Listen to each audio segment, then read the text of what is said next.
오유키는 아무도 기억하지 않는 작은 마을에서 태어났다. 그곳은 화려한 교토도 아니었고 번화한 에도도 아니었다. 그저 바람이 작고 겨울이 길며 가난이 일상이던 곳이었다. 그녀의 집안은 한때 사무라이 가문이었다. 그러나 메이지 유신 이후 칼은 쓸모를 잃었고 명예는 밥이 되지 못했다. 아버지는 과거의 이름을 붙들고 살았고 어머니는 오늘의 끼니를 걱정하며 살았다. 오유키가 10살이 되던 해 아버지는 병으로 쓰러졌다. 약값은 없었고 도와줄 친척도 없었다. 집안의 기둥이 무너진 뒤가 나는 조용히 그러나 확실하게 그녀의 집을 삼켰다. 어머니는 밤마다 등잔불 아래에서 계산을 했다. 쌀 한 대약, 한 첩아이들의 숨그리고 마침내 한 가지 선택지만 남았다. 딸을 기생집에 보내는 것. 그 결정은 눈물로 내려졌지만 되돌릴 수 없었다. 오유키는 그날 아무 말도 하지 않았다. 울지도 않았다. 그녀는 어머니의 손을 잡고 마을을 떠났다. 그 손은 떨리고 있었지만 그 떨림이 누구의 것인지는 알 수 없었다. 교토에 도착했을 때도 시는 전혀 다른 세상이었다. 붉은 등록 낯선 향웃음 소리 뒤에 숨은 침묵. 오유키는 처음으로 사람의 웃음이 훈련된 것일 수 있다는 걸 알게 되었다. 기생 교육소는 차갑고 단정했다. 걸음걸이 고개 각도 눈을 내리는 방법까지 모두 정해져 있었다. 아이들은 이름을 버렸고 과거를 묻었다. 오유키도 본네의 이름 대신 새 이름을 받았다. 그 이름을 부르는 순간 그녀의 어린 시절은 끝이 났다. 밤이 되면 그녀는 이불 속에서 작게 숨을 삼켰다. 집이 그리웠고 어머니의 목소리가 그리웠다. 그러나 울면 안 된다는 것을 이미 배워버렸다. 기생은 아프면 안 되었고 슬퍼도 안 되었으며 무엇보다 후회해서는 안 되는 존재였다. 오유키는 빠르게 배웠다. 춤도 노래도 차를 따르는 손놀림도. 그녀의 눈은 사람의 마음을 읽는 법을 너무 일찍 배웠다. 그리고 그 재능은 축복이 아니라 값이 되었다. 어른들은 말했다죠. 아이는 비쌀 것이다. 그 말이 무엇을 의미하는지 오유키는 아직 몰랐다. 그러나 그날 밤 거울 속에 비친 자신의 얼굴을 보며 본능적으로 느꼈다. 이 삶은 되돌릴 수 없다는 것을. 이렇게 오유키의 인생은 누군가의 선택으로 이미 다음 장으로 넘어가 있었다. 오유키는 예뻤다. 그 아름다움은 태어난 순간부터 있었지만 시간이 지나며 더욱 선명해졌다. 그녀의 눈동자는 흑단처럼 깊었고 피부는 눈처럼 희고 투명했다. 그녀가 입을 열면 사람들은 그 목소리에 잠시 말을 잃었고 그녀가 웃을 때 그 미소는 작은 비명처럼 사람의 마음을 흔들었다. 교토의 밤거리에서 오유키는 차츰 이름을 알리기 시작했다. 게이샤의 세계는 한 걸음, 한 눈빛, 한 미소로 계급이 나뉘는 곳이었다. 그곳에서 오유키는 금세 가장 높은 자리에 올랐다. 하지만 그 자리는 결코 자유를 주지 않았다. 그녀가 웃는 동안에도 그 미소 뒤에는 숱한 계산과 습관화된 거리감이 숨어 있었다. 그리고 그 모든 것을 스스로도 믿고 있었다. 사랑은 없다고 감정은 무기일 뿐이라고 그러던 어느 날 그는 찾아왔다. 낡은 책을 가방 가득 들고 서툰 걸음으로 다다미를 밟던 한 남자린 타로라는 이름의 가난한 유학생이었다. 그는 다른 이들과 달랐다. 돈도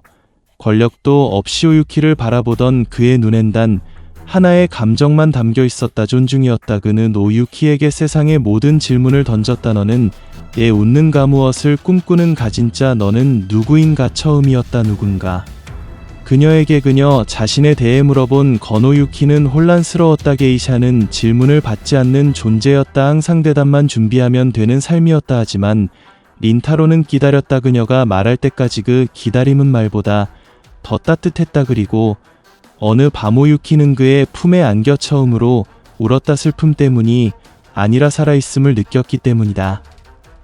그녀는 처음으로 사랑이란 감정이 무언가를 주는 것이 아니라 함께 머무는 것임을 알았다. 그러나 그들의 시간은 짧았다. 세상은 게이샤가 사랑하는 걸어락하지 않았다. 린타로는 오유키와 함께 도망치자고 했다. 둘이 함께 떠나 이름도 과거도 잊고 새로운 삶을 시작하자고. 오유키는 처음엔 웃었고 이내 눈물을 흘렸다. 그녀는 알았다. 도망쳐도 세상은 그들을 따라올 것이라는 걸. 그리고 오유키는 말없이 그를 보내주었다. 그날 이후 그녀는 다시 누구도 사랑하지 않았다. 세상이 그녀의 사랑을 값으로 매긴다는 걸 이미 알고 있었기 때문이다.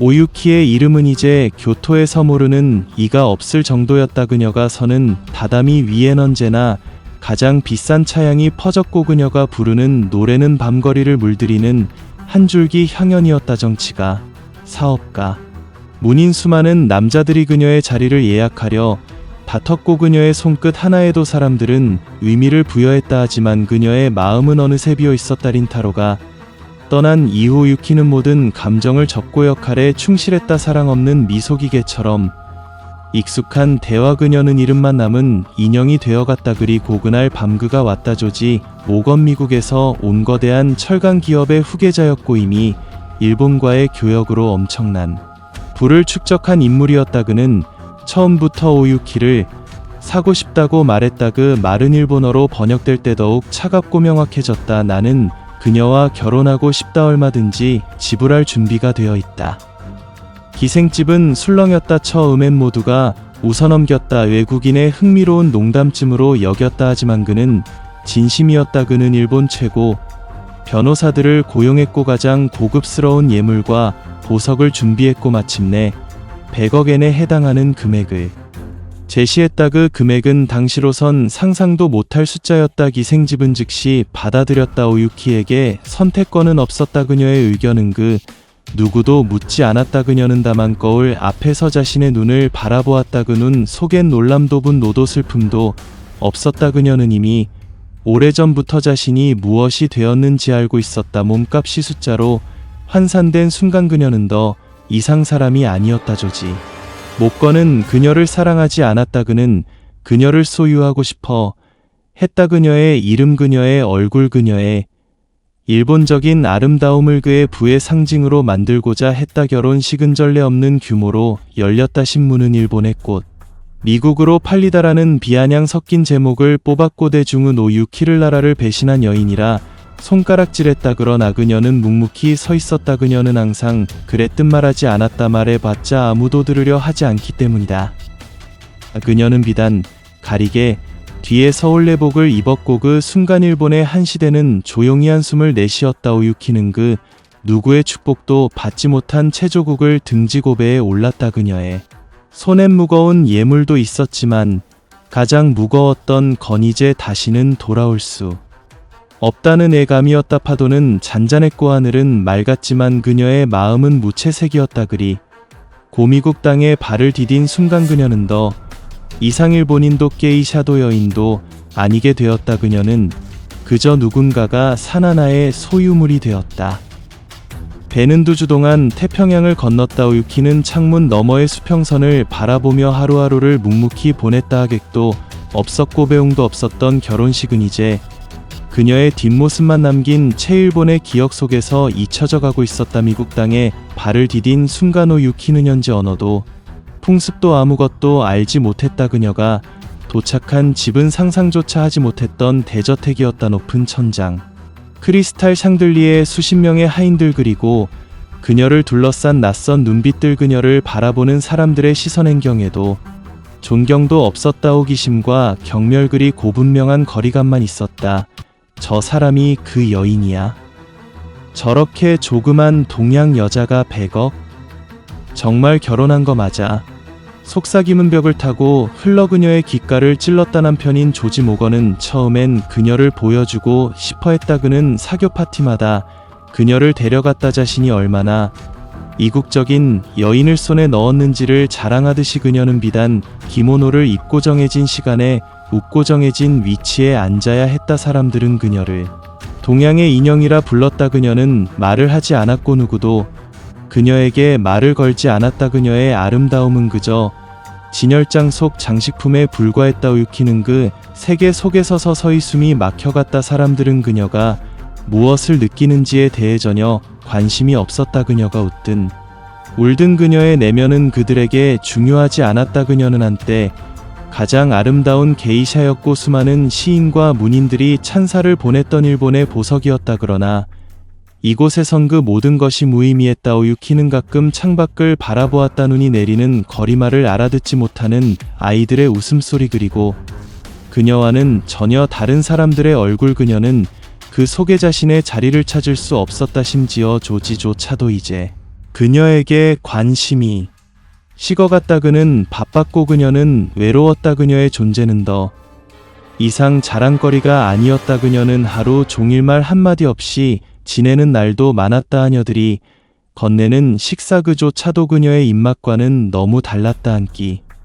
두 끼 그녀는 음식을 남겼고살은 빠지고는 빛은 메말라갔다 편지를 쓰고 싶었지만 보낼 수는 없었다. 일본으로 돌아가는 건조지의 허락 없이는 불가능했다. 게다가 그녀가 돌아가더라도 기댈 곳은 없었다. 기생의 딸이 외국인의 부인이 되어 이름을 팔아 조국의 명예를 팔았다는 비난을 받은 이상 그녀에게 일본은 더 이상 품이 아니었다. 그녀는 그냥 견뎠다. 이름도 말도 표정도 점점 사라져갔다. 거울 앞에 서면 예전에 오유키는 없었다. 남은 건도자기처럼 깨지기 쉬운 외피와 그 안에 가득 찬 공허함 뿐이었다. 그녀는 매일 밤 침대에서 눈을 감으며 이 모든 것이 꿈이었으면 하고 바랐다. 하지만 눈을 뜨면 그녀는 여전히 그 집의 안주인이자 가장 외로운 존재였다.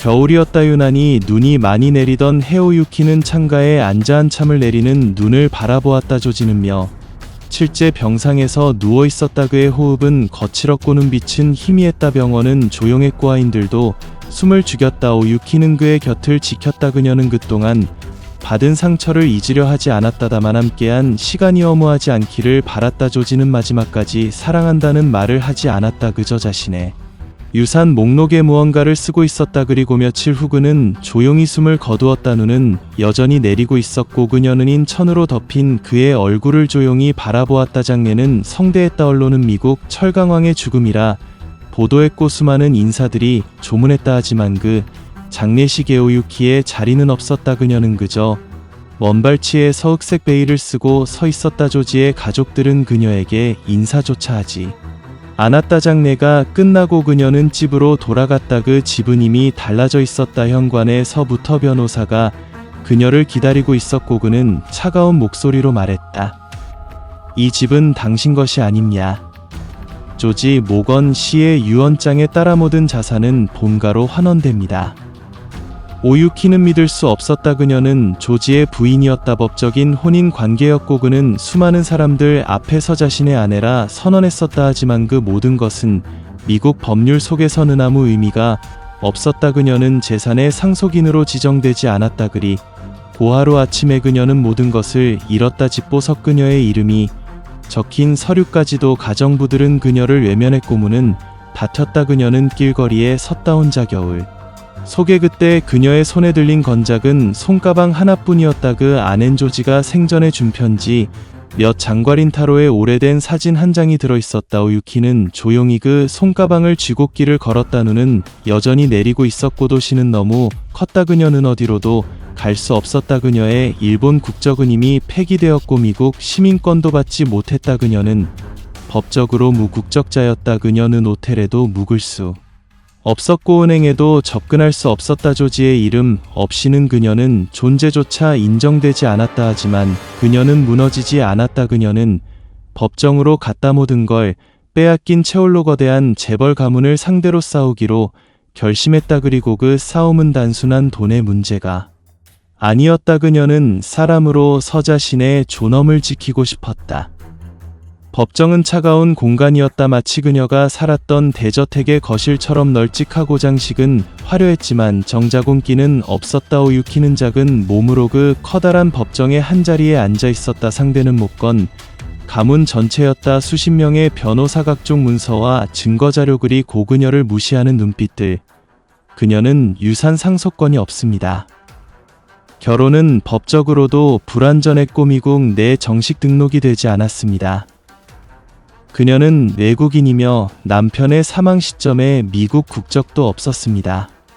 그 말들이 칼처럼 나라와 오유키의 가슴을 찔렀다. 그녀는 잠시도 자신을 변호할 수 없었다. 말도 익숙하지 않았고 증거도 부족했다. 그녀에게 남은 것은 그저 기억뿐이었다. 하지만 그 기억은 쉽게 꺾이지 않았다. 오유키는 증언대에 섰다. 그리고 한 문장씩 조용히 자신의 이야기를 풀어놓기 시작했다. 그 사람은 나를 부인이라 불렀습니다. 그의 친구들 앞에서 그의 회사 행사에서 그의 침대에서조차도 나는 그의 아내였습니다. 그녀의 목소리는 작았지만 단호했다. 그녀는 사진들을 꺼냈고 조지와 함께 찍은 수십 장의 사진 그의 손으로 직접 쓴 편지들 함께 서명한 생활비 관련 서류들을 하나씩 내밀었다. 그것은 법적인 효력이 크지 않을 수 있었다 그러나 그 진심만은 어느 누구도 부정할 수 없었다. 배심원들의 얼굴이 변하기 시작했다. 처음에 노기심, 다음은 불신, 그리고 어느새 연민. 그녀는 그 연민을 구걸하지 않았다. 그저 자신의 삶을 있는 그대로 보여주었다면 주에 걸친 재판 끝에 판결이 내려졌다. 고 오유키 여사는 고 조지 모건 씨의 사실혼 관계에 있는 동거인이며 법적으로는 상속자의 권리가 일부 인정됩니다. 이에 따라 모건 가문이 상속받은 재산의 일부를 오유키 여사에게 지급할 것을 명령합니다. 그 말은 승리의 선언이었다. 그러나 그 승리는 기쁨과는 거리가 멀었다. 그녀는 더 이상 아무것도 느낄 수 없었다. 지켜야 할 것도 돌아갈, 곧 또 사랑할 사람도 남아있지 않았기 때문이다. 그녀에게 남겨진 것은 몇 채의 건물과 약간의 현금, 그리고 모건 가문으로부터의 완전한 절연 조건이었다. 그들은 그녀에게 말했다. 이후 당신은 모건이라는 이름을 쓸 수 없으며 어떤 인터뷰나 회고록도 남기지 마십시오. 오유키는 그 조건을 받아들였다. 그녀는 이름도 재산도 어떤 설명도 바라지 않았다. 그저 자신이 한 사람으로서 무시당하지 않았다는 사실만이 그녀에겐 충분했다. 그날 밤 그녀는 호텔 방 창가에 앉아 오랜만에 따뜻한 차를 한 잔 마셨다. 그 차는 일본에서 마시던 것과는 달랐지만 그 향은 어쩐지 익숙하게 느껴졌다. 그리고 그녀는 생각했다. 이제부터 어디로 갈 수 있을까? 누구도 기다리지 않는 세상에서 나는 무엇이 될 수 있을까? 그 질문은 그녀의 인생 후반부를 서서히 새로운 방향으로 이끌고 있었다. 그 재판이 끝난 후 오유키는 뉴욕을 떠났다. 이름 없는 사람처럼 짐 하나 들고 공항의 한 구석에서 비행기 티켓을 샀다. 목적지는 파리였다. 그녀는 거기서 자신을 아는 이도 기억하는 이도 없을 것이라 믿었다. 프랑스의 공기는 낯설고 서늘했다. 파리의 골목은 너무도 아름다웠지만 그 속에 오유키는 너무도 작았다. 그녀는 중심가가 아닌 외곽의 작은 거리에서 월세가 저렴한 다락방을 구했다. 그곳은 습기가 가득했고 벽지는 떨어져 있었으며 창문은 바람이 스며들었다. 그러나 그녀에겐 그것조차 과분했다. 처음 몇 달간 그녀는 밖에 거의 나가지 않았다. 프랑스어는 서툴렀고 사람들의 시선은 늘 차가웠다. 그녀는 가끔 길거리에 놓인 벤치에 앉아 조용히 사람들을 바라보았다. 행복한 가족, 연인들 웃음소리, 그 모든 것이 이제 그녀와는 관계없는 이야기 같았다. 오유키는 스스로의 이름을 잊기로 했다. 더 이상 그 이름은 그녀에게 힘을 주지 못했다. 그녀는 자신을 테레사라고 부르기 시작했다. 그 이름은 한 수도원의 수녀가 그녀에게 처음으로 건넨 말이었다. 당신은 테레사처럼 다정하고 조용하네요. 이제 여기는 당신의 쉼터예요. 수도원은 가난했고 사람도 적었다. 그러나 그곳에는 이해가 있었다. 말이 통하지 않아도 표정 하나로 마음을 전할 수 있었다. 오유키는 그곳에서 매일 새벽 정원을 돌보았다. 해가 들면 낡은 성경을 읽었고 해가 지면 촛불 아래에서 차를 우려 마셨다. 그녀는 과거를 말하지 않았다. 수녀들은 묻지 않았다. 단지 그녀가 이곳에서 편안하다면 그것으로 충분했다. 시간은 천천히 그러나 확실하게 그녀를 지워갔다. 미국의 신문에서도 그녀의 이름은 사라졌고 일본에서도 오유키는 더 이상 회자되지 않았다. 그녀는 매달 통에 편지를 썼다. 받는 이는 없었다. 보내는 주소도 쓰지 않았다. 그저 적었다. 린타로 씨, 당신은 지금 어디에 있나요? 나는 아직도 당신이 부르던 내 이름을 기억합니다. 그때 도망쳤다며 누리의 삶은 달랐을까요? 하지만 이제는 그 모든 질문조차 조용히 흩어집니다. 그녀는 그 편지를 쓰고 나서 항상 불태웠다. 잿더미가 되어 흩날릴 때마다 그녀의 마음도 조금씩 가벼워졌다. 그녀는 누군가의 기억에서 완전히 사라진 사람이 되었지만 그 사실에 더 이상 슬퍼하지 않았다. 사라짐 속에서 오히려 평화를 느꼈다. 세상의 관심은 언제나 값을 매기기 위한 것이었고 지금의 그녀에겐 그 어떤 값도 붙지 않았다. 그것이 진짜 자유였다.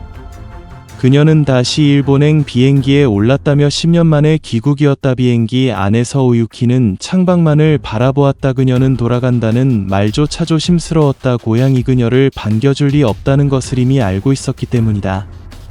나리타 공항에 도착했을 때 공기는 한때 자신이 알던 그 공기와 달랐다. 도쿄는 높아졌고 빠르며 사람들은 서로를 보지 않았다. 그녀는 작은 손가방 하나 들고 전철을 탔다. 그리고 오래전 살던 마을 근처 낡은 여인숙 하나에 들렀다. 그 여인숙엔 창문도 작고물도 잘 나오지 않았지만 그녀는 그곳이 가장 익숙했다. 처음 며칠간 그녀는 밖으로 나가지 않았다. 거리에 소리, 사람들의 말투, 모든 것이 낯설었다. 가끔 텔레비전을 틀면 현란한 뉴스와 화려한 연예인들이 나왔다. 그곳엔 그녀가 살던 시대의 흔적이 단 하나도 남아있지 않았다. 그녀는 조용히의 신문들을 찾아보기 시작했다. 혹시 나 자신의 이름이 한 줄이라도 남아있을까 싶어서였다. 그러나 어느 기사에도 오유키란 이름은 없었다. 그녀는 자신이 잊혀졌음을 확실히 느꼈다. 그 사실은 이외로 가슴 아프지 않았다. 차라리 다행이었다. 사람들이 그녀를 기억했다며 남아도비안으로 가득 찼을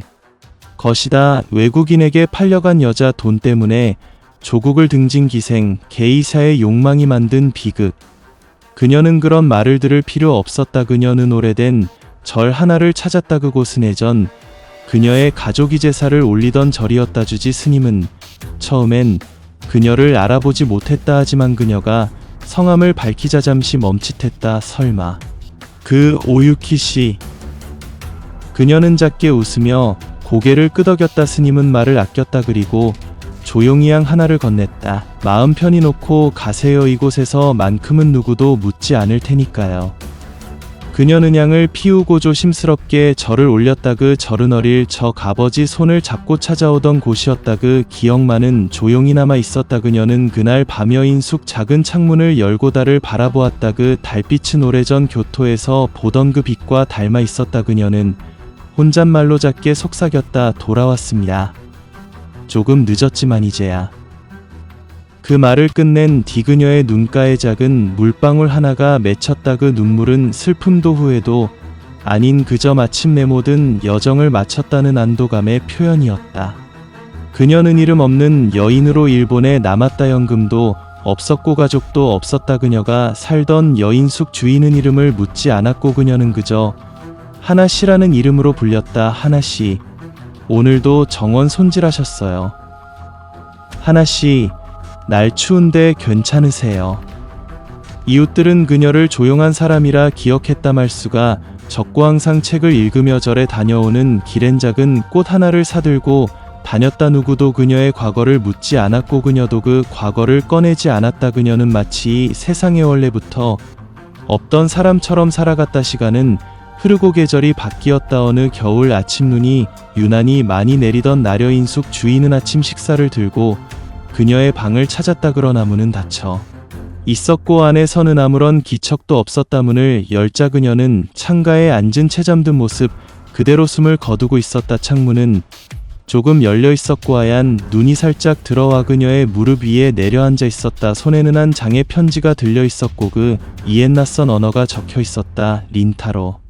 주인은 그 언어의 의미를 몰랐지만 그 손끝의 떨림만으로도 그 편지가 평생 기다렸던 사람에게 쓴 것임을 알 수 있었다. 경찰이 도착했고 신분을 확인하려 했지만 그녀에겐 어떤 가족도 기록도 남아있지 않았다. 다만 오래된 트렁크 하나에서 이국적인 사진 몇 장고서 한 건그리 고한복을 개어 놓은 꾸러미가 발견되었다. 그제야 사람들은 그녀가 단순한 노파가 아니었음을 조금씩 짐작하기 시작했다. 그 소문은 작은 신문사의 기자 귀에 들어갔고 그는 단순한 호기심으로 그녀의 흔적을 추적했다. 그리고 믿을 수 없는 사실을 발견했다. 오유키 한때 미국 재벌과 결혼한 일본 여성신문이 헤드라인을 장식했던 여인 게이샤, 역사에서 가장 극적인 삶을 살았던 사람. 그녀가 눈 덮인 좁은 방에서 아무도 모르게 세상을 떠났다는 사실은 기자의 마음을 움직였다. 기사는 실렸다. 한 여인의 이름 없는 귀한 그녀는 누구였나?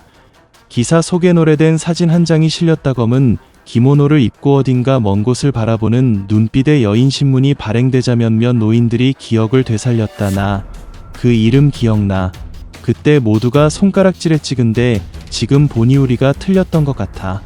젊은이들에겐 그저 낯선 예시약이었지만 어떤 이들에겐 그녀의 침묵이 가슴을 울렸다. 한 시민은 그녀의 무연고 화장을 막기 위해 절에 연락했다. 그녀가 생전에 자주 찾던 그 절의 주지는 조용히 고개를 끄덕였다. 그분의 향은 항상 조용했지요. 묻지도 않으셨고는 웃으며 저를 돌보셨습니다. 이제 편히 쉬실 때입니다. 그렇게 오유키는 한 구석 작은 봉분 아래 묻혔다. 묘비에는 그녀의 진짜 이름도 가짜 이름도 적히지 않았다다마니 문장만이 남았다. 그녀는 사랑했던 사람이었고 사람으로 살기 위해 싸웠던 이였다. 그것이면 충분했다.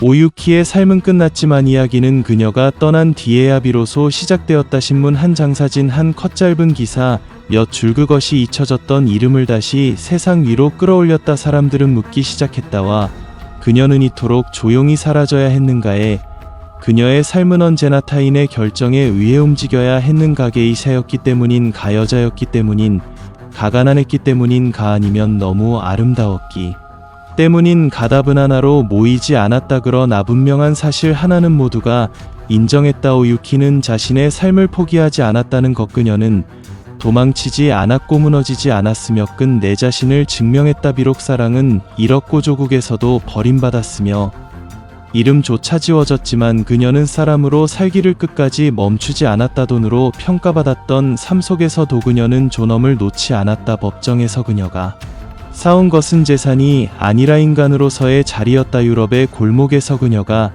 택한 침묵은 패배가 아니라 자기 보호였다. 일본으로 돌아와 이름 없이 살았던 시간은 도피가 아니라 마지막 선택이었다. 그 선택들은 아무도 기록해주지 않았지만 그 자체로 하나의 역사였다. 오유키의 이야기는 한 개인의 비극이 아니다. 그것은 한 시대가 여성을 어떻게 소비했는지에 대한 증언이다. 아름다움이 가치로 환산되던 시대, 침묵이 미덕으로 강요되던 사회, 그 속에서 오유키는 한 번도 괴물이 되지 않았다. 세상이 그녀를 비난했을 때도 그녀는 세상을 미워하지 않았다. 그녀는 끝까지 조용히 살아냈다. 오늘날 광고와 화면 속에서 여전 이 여성의 삶은 가격표와 함께 등장한다. 그래서 오유키의 이야기는 과거가 아니다. 지금도 어딘가에서 다른 이름의 오유키가 살아가고 있다. 그녀들이 이야기를 가질 수 있도록 우리는 기억해야 한다. 유키는 영웅이 아니었다. 그러나 그녀는 용기 있는 사람이었다. 그 용기는 칼을 들지 않았고 목소리를 높이지도